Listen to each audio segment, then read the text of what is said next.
They beat this pregnant Doberman until she was almost dead. What happened next will break you. I heard the sound before I understood what was happening. A warped and throttled noise that felt like someone's breath was being crushed inside their throat, tearing through the thick sheet of rain pouring over Coldwater Ridge that morning, like a cold blade slicing the air in two. Another sound followed, low and heavy and sharp, the kind that makes the inside of your ribs tighten before your mind catches up.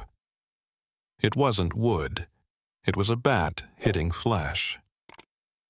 My whole body locked up as the coffee cup slipped from my hand, shattered on the kitchen floor, and disappeared under the pounding roar of rain against the windows, and yet I felt none of it, not the sting, not the shock, not the cold.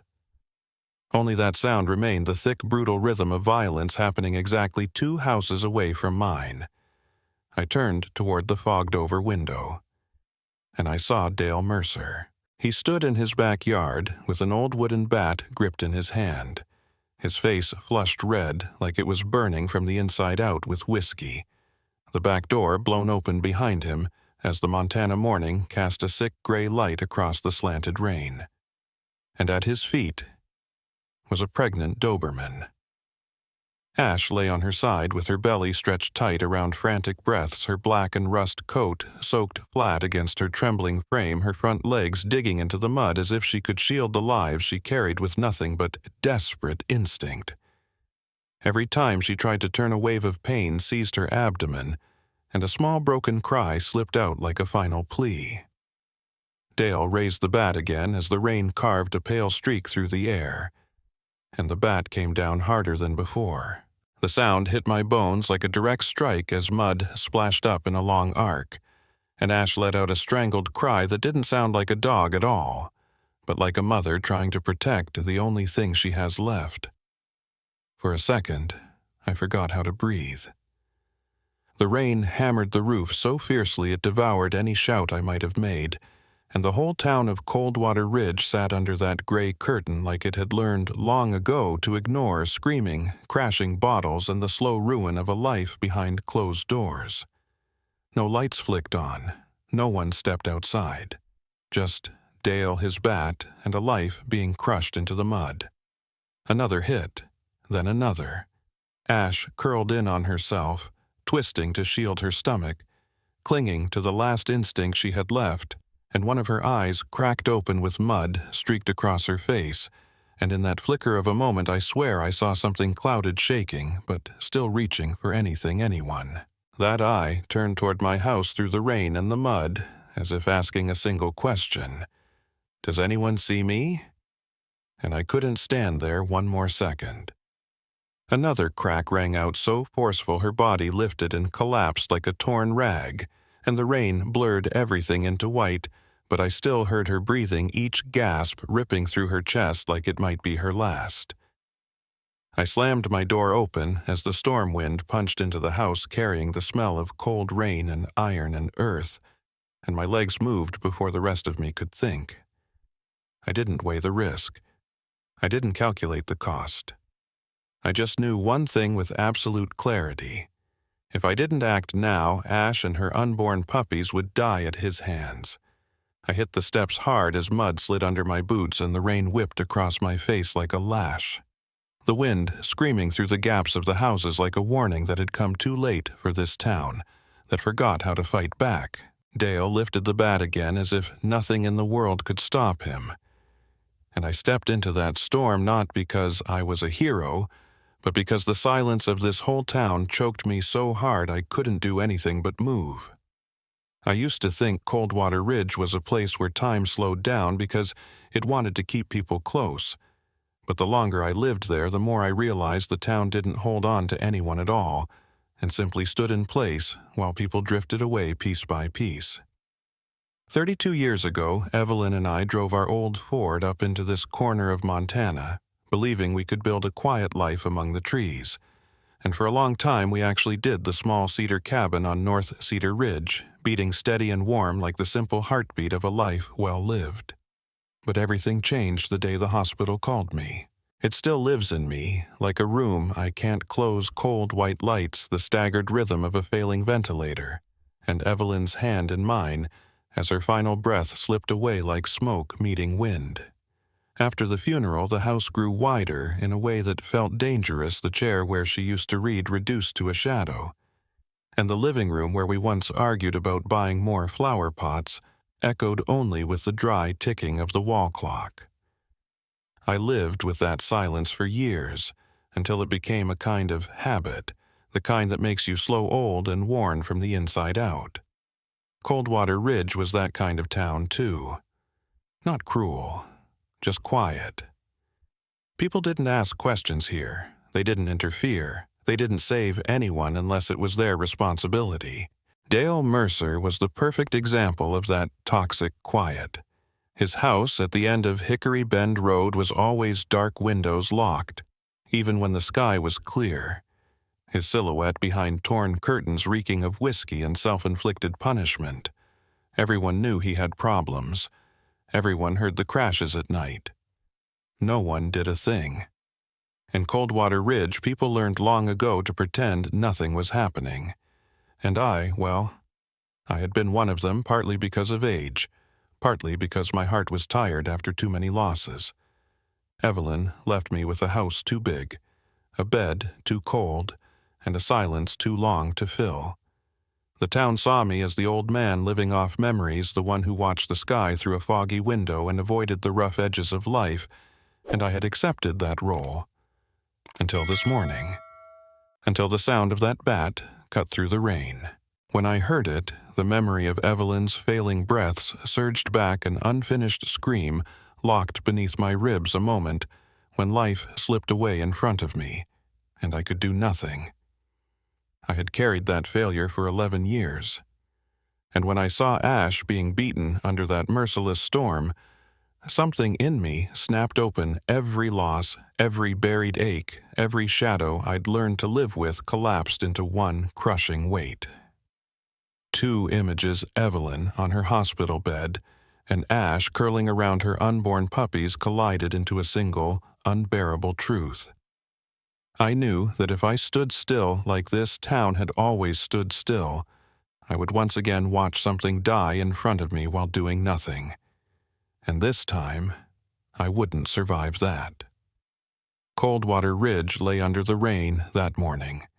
Wooden houses pressed against the mountainside as if hiding from the storm, the wind howling through dense pines while black water spilled from the cliffs. The whole world tilting under a sorrow no one dared name. I stood at my doorway, with glass shards still clinging to my fingers, staring toward Dale Mercer's yard. I once told Evelyn I wasn't the kind of man who stepped into trouble. But this morning, with the Montana storm ripping the sky apart and a bat falling on a helpless mother fighting for her unborn lives, I understood something with absolute clarity. There are moments when silence itself is a crime, and this was one of those moments. I used to believe Coldwater Ridge slowed time because it wanted people to stay, but the longer I lived there, the more I understood the town didn't cling to anyone and simply stood still while people slipped away piece by piece.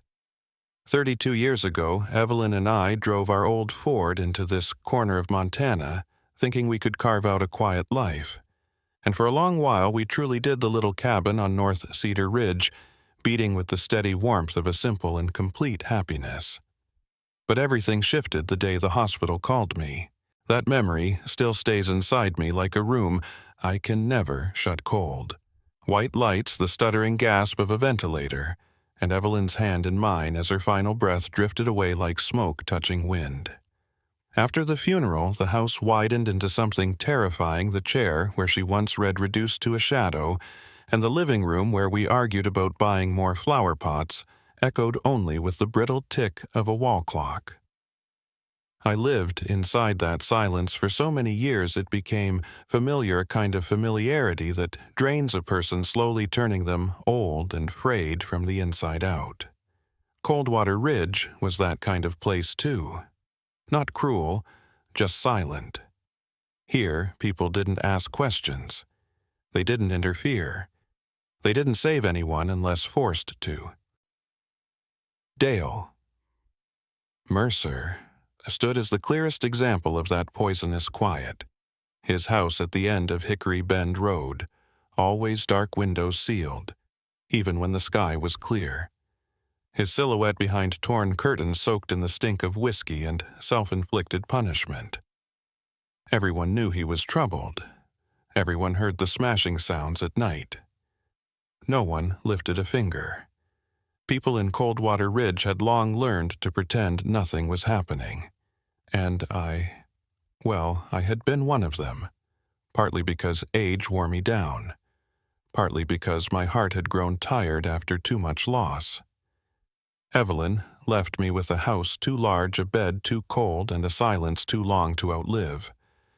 The town saw me as the old man feeding on memories, the one who stared at the sky through a fogged window and avoided life's rough edges, and I accepted that role, until this morning, until the sound of that bat sliced through the rain. When it hit, the memory of Evelyn's failing breath surged up my ribs like a trapped scream, the reminder of a moment when life slipped from my hands and I could do nothing. I had carried that failure for 11 years. And when I saw Ash beaten under that punishing storm, every memory, every loss, every buried ache crushed together inside my chest like an invisible hand closing tight. 2 images, Evelyn in her hospital bed and Ash curling around her unborn puppies, merged into a single pain I couldn't hold back. I knew instantly that if I stood still the way this town always stood still, I would once again watch something die in front of me while doing nothing. And this time, I wouldn't survive it. That morning, Coldwater Ridge drowned beneath the rain-wooden houses pressed against the mountainside as if hiding from the storm wind crying through the dense pines, while black water spilled down the cliffs, the entire world leaning under a sorrow no one dared name. I stood in my doorway, coffee shards sticking to my hand, staring toward Dale Mercer's yard. I once told Evelyn I wasn't the kind of man who walked into trouble. But this morning, with a Montana storm tearing the sky open and a bat crashing down on a helpless mother fighting for her unborn lives, I understood something with bone-deep certainty. There are moments when silence itself is a sin, and this was one of them. I stepped into Dale's backyard like I was walking onto a battlefield I never imagined I would face again at 67, the Montana rain pelting down like stones hurled from the sky and slashing across my face, my neck, and the coat clinging to my back. Yet all of it faded. Blurred, even vanished the moment I saw Ash, from only a few steps away. Her body hardly resembled a Doberman anymore. Mud covering her from shoulders to belly, her fur plastered so flat and soaked, it looked like a thin cloth draped over bone, her swollen stomach trembling with each strained breath as if fighting to hold the small lives still clinging inside her. And Dale stood right over her. His grip on the bat was so tight his knuckles looked ready to split. When he turned toward me, I saw nothing like anger in his eyes, but something darker, an emptiness born from liquor isolation and bitterness, the look of a man who had slid too far past the point where he recognized what he was destroying. "Walter," he growled, "this ain't your business. Get the hell out." I don't know why I felt such calm in that moment. Maybe it was the faint rasp of Ash's breath pulling me into the present, or maybe it was the memory of Evelyn whispering in her final hour, "Don't leave anyone behind," or maybe it was simply knowing that if I backed away, I'd spend the rest of my life drowning in a regret I could no longer survive. I spoke slowly and firmly, even though my heart thundered in my chest like storm-shot drums. "She's pregnant, Dale." He froze for just a beat before spitting into the mud. "Dogs give birth all the time," he snapped. "She chewed up my stuff. She needs to learn not to. Learn not to chew." Yet he was beating her straight in the stomach. I had never seen anything so brutally devoid of humanity. He lifted the bat, and I lunged toward Ash. I no longer heard the rain, no longer heard Dale shouting into the storm, no longer heard my old boots slapping through the mud, because there was only one image left in my mind, the way Ash's belly clenched and trembled and spasmed every time she tried to breathe. I clenched my hand and shoved against the rotten fence behind me, breaking through a barrier Coldwater Ridge had built around me for decades. Splintered wood slicing into my palm as blood spread warm across my skin, but I felt none of it. Dale roared, "Back up, Walter." I said, "Back up." I knelt beside Ash, my hand shaking yet soft enough not to hurt her further, and when I touched her neck beneath the drenched fur, I felt a heartbeat so faint I almost believed I was already too late. "It's okay, Ash," I whispered. "I'm getting you out of here." Dale stepped toward us, his shadow stretching across the mud like a predator closing in the bat, rising too close, too fast. I pushed myself to my feet, planting myself between him and Ash, my breath burning inside my ribs like fire. "What do you think you can do?" he bellowed. "You're old. You can't stop me." Maybe he was right. I wasn't young anymore, wasn't strong, wasn't fast. But I stayed standing. I still know the difference between right and wrong. I said, my voice low and steady as old timber. And today, I won't look away. Dale charged forward. I didn't strike back. I didn't shove him. I didn't fight. I simply held my ground one last wall between him and her. His bat stopped a hand's width from my face. A moment stretched out so long even the Montana storm seemed to stop breathing. Then he cursed, threw the bat into the mud, and stumbled backward. A heavy sigh ripping out of him, not remorse, but the realization that for the first time in his life someone stood against him. I turned back to Ash as she wheezed, her belly pulsing with pain. I whispered, "All right, girl. I'm taking you somewhere safe." I slid my arms beneath her body. She was so light it made my heart drop. Not the lightness of health, but the lightness of a life drained thin. Lifting her into my arms, I held her tight, feeling her unsteady breath flicker against my wrist as I walked out of Dale's yard through the raging storm. And I knew this wasn't just a rescue. It was the moment that would decide the fate of an entire litter that hadn't yet taken its first breath. The smell of antiseptic hit me the moment I pushed open the clinic door. The harsh white glow of the fluorescent lights bouncing off the mud, still clinging to my clothes and pulling me back just for a second into the emergency room where Evelyn lay that day, carrying the same cold brightness and the same chill that cut straight through the heart. But this time, I wasn't here to lose anyone. "Oh, God." A woman's voice gasped from behind the counter. "Dash, Lydia. Hale." 40-ish, hair pulled back tight. Sharp features, softened by kind eyes, rushed toward me in 2 long strides, and when she placed her hand on Ash's ribs, right where the deep bruising bloomed, I saw her expression falter. "Beaten," I said, breath still breaking in my chest. "She's pregnant," just one sentence. But it froze the whole room. Lydia turned to the young technician running toward us. Megan Ortiz, her brown eyes lit with worry. "Gurney. Now." The metal table rattled across the tile's wheels, clattering like distant thunder, and I lifted Ash onto it, keeping her head raised so she could breathe easier. A small cry slipped from her throat, thin, aching, but still alive. As Megan pushed the gurney toward the emergency bay, I followed, as letting go might cause Ash to vanish from the world entirely. Behind the thick glass, I watched Lydia and Megan move with the urgency of soldiers protecting a fragile flame from a raging wind, cutting away mud-soaked fur with hands so gentle it looked like they feared even air would hurt her. A monitor flickered on each steady beep, becoming the pulse I clung to so I wouldn't collapse. Heart rates weak. Anemia, signs of shock. Lydia said, her voice urgent but steady. Then her hand moved to Ash's swollen belly, the place holding lives not yet given a chance. Silence stretched for 2 seconds that felt like the whole room stopped breathing. "Uterine contractions from stress," Lydia whispered. "If we don't stabilize her now, the puppies may not survive." My knees nearly buckled beneath me. Megan glanced at me through the glass with a kind of understanding I never expected from someone so young. "You can talk to her," she said softly. "Your voice will help." I didn't know if my voice could help anything, but I stepped closer and pressed my trembling hand to the cold window. "Ash," I whispered, my voice rough like a broken prayer. "Strong girl, stay with us. I'm right here." She didn't open her eyes, but her chest lifted just a little easier. Or maybe that's what I needed to believe. I opened my wallet and took out the envelope I'd kept tucked behind Evelyn's photo, my remaining savings, the money I'd set aside for the days when no one would be around to care for me.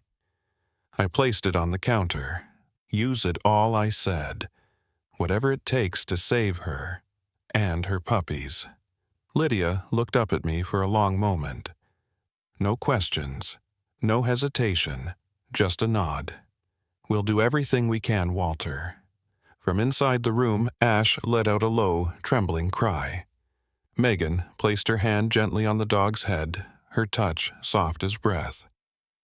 "You're safe now, sweet girl," she murmured. "No one's going to hurt you again."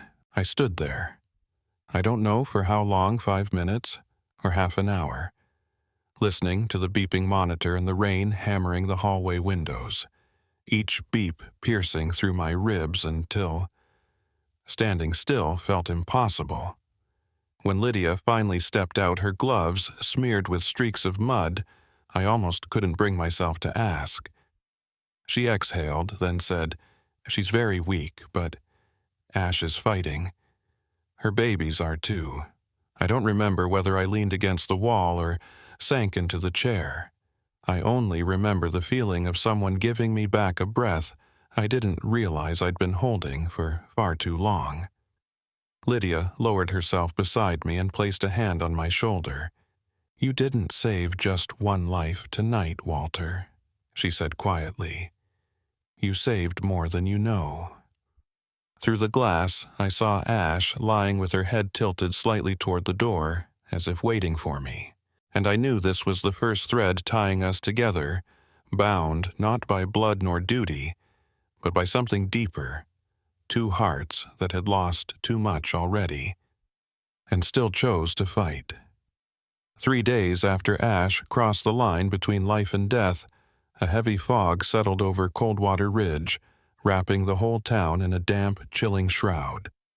And I arrived at Timberline Emergency Animal Clinic before the sun had fully risen, partly because I hadn't slept, partly because I feared that if I were even a minute late, Ash might need me, and I wouldn't be there.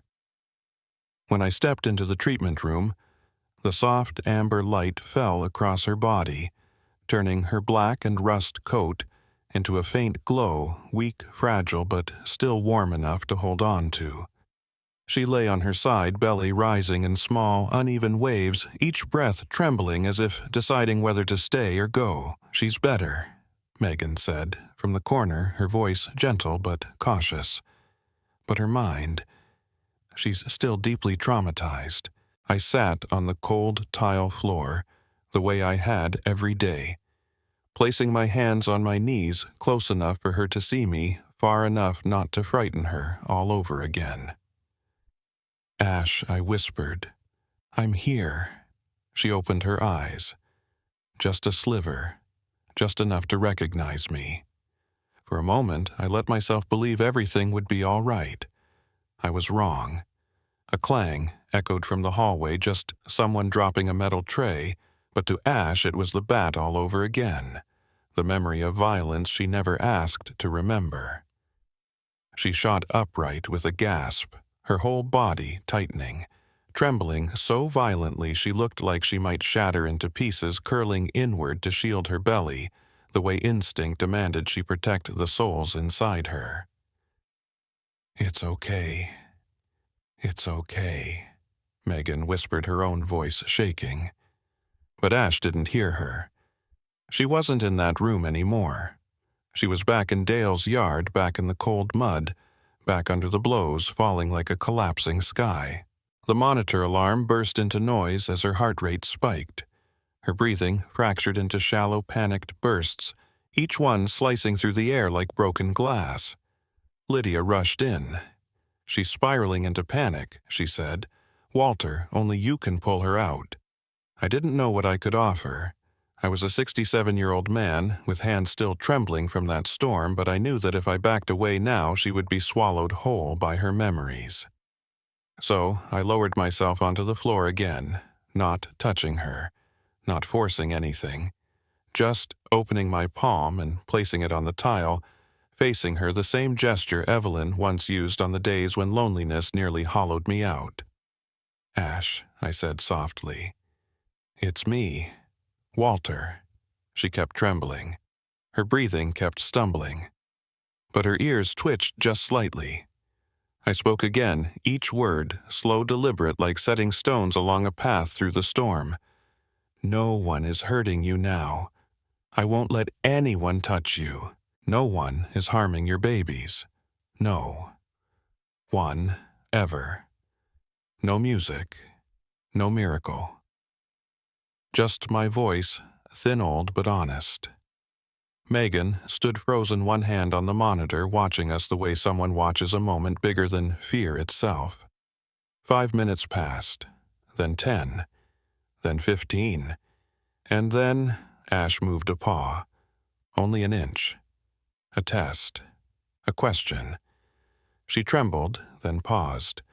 Then she took another inch, breathing hard but still moving until her head finally touched my knee. Not a collapse. Not surrender. A choice. I placed my hand on her head so gently it was barely a touch. "Ash," I whispered, "you're back." Megan lifted a hand to her mouth, eyes shining with tears, and Lydia stood at the doorway with her shoulders relaxing for the first time in days. In that small room, under the dim, amber light, in a town where silence had crushed too many beautiful things, I remembered something I thought I'd forgotten long ago. We don't heal through strength. We heal through presence, through staying when the rest of the world walks away. Ash lay down, resting her head on my leg, her belly pressed gently to the floor as if telling me she and the lives inside her were still here, still fighting. And I knew this moment was the beginning of a new promise between two souls who had both lost far too much. That morning, Coldwater Ridge was so quiet, I thought I misheard it, with no wind scraping through the pines the way it always did. No groaning rooftops, no echoes of storms trying to claw their way back, and even Montana's constant gray sky carried a thin streak of pale light like someone had cracked open a distant door. When I pushed open the door to Timberline Clinic, Ash was already standing unsteady, her back legs trembling, her belly still heavy with breath but still standing. And when she lifted her head toward me, her deep brown eyes opened, not with fear, but with a calm I hadn't seen before. "Brave girl," I whispered. Megan stood beside her, smiling softly. "I think she knows you're coming," she said. Lydia stepped out from the back room with a stack of papers in hand, her face tired but her eyes bright in a way I rarely saw in people who had witnessed too much pain. "Walter," she said. "Ash is stable now. Her puppies, too." I had to close my eyes for a beat. The news touched me the way early spring sunlight touches frozen ground, gentle, slow, but warm enough to melt something inside you. "There's one more thing," Lydia continued. "If you want to take Ash home, I have the paperwork ready." Not a moment of hesitation, not a second thought. I signed my name on the final line, clearer and steadier than any signature I'd written in my life, and a strange feeling traveled up my spine as if I had just pulled a lost thread back into the fabric of my life. Stepping outside, Ash walked beside me. Slow, cautious, but walking with me, and the rain from the night before had left mirrored pools across the ground, catching the morning light like broken glass. A breeze lifted her fur gently, and she tilted her head as if testing whether the world still struck down without warning. "No Ash. Not while I'm here." My home on North Cedar Ridge looked different that day, not because anything had changed, but because for the first time in years it wasn't a house built for one. The wooden wedding plaque Evelyn and I hung decades ago still leaned slightly with age, and when I opened the door, the light fell across her photo on the mantel, exactly the way it used to. I set a small dog bed beside the chair she loved most. Ash stepped forward, sniffed the blanket, then lay down as if she had always known this place, as if the house itself was learning to open its heart again after years of silence. That night, I sat in the chair while Ash rested against my feet, her belly rising with slow, steady breaths, the fire casting warm flickers across her eyes, and when I reached down to touch her head, she didn't flinch. She leaned into my hand, a small gesture, but enough to break the empty solitude that had clung to me for more than a decade. I looked up at Evelyn's picture. I didn't leave anyone behind. I whispered, and I knew she would smile for that. The next morning, I walked Ash down the dirt road, circling the town, and front doors were cracked open. Something rare in Coldwater Ridge, with someone leaving a bag of dog food on a step for me. Another person nodding once, then nodding again, longer this time. Maybe this town wasn't cruel. Maybe it just needed someone to go first. Ash looked up at me, her eyes bright like thawing spring water. "We've got a long road ahead," I told her. She wagged her tail just once, just enough to say she was ready, and I understood something I had forgotten for many years. Sometimes saving a life isn't what we do for them. It's what they do to save the part of us we thought was gone. Thank you for walking with Walter and Ash all the way to the final moment. And if this journey tightened something in your chest, or made you believe a little more in the quiet goodness still left in the world, then please leave a comment below and tell me your story about a life you once saved, or a moment when you wished you had done more. You never know. Your words might be the very thing that gives someone out there the courage to stand up the way Walter did. If you believe in never abandoning the fragile and the voiceless, hit follow on this channel so we can keep going, because there are still so many small lives waiting to be seen, to be heard, and to be saved. And every share you make might be the reason an animal escapes cruelty. Every like and every comment, small as they may seem, truly helps this entire community grow. Thank you for staying until the end. Thank you for choosing to stand on the side of life.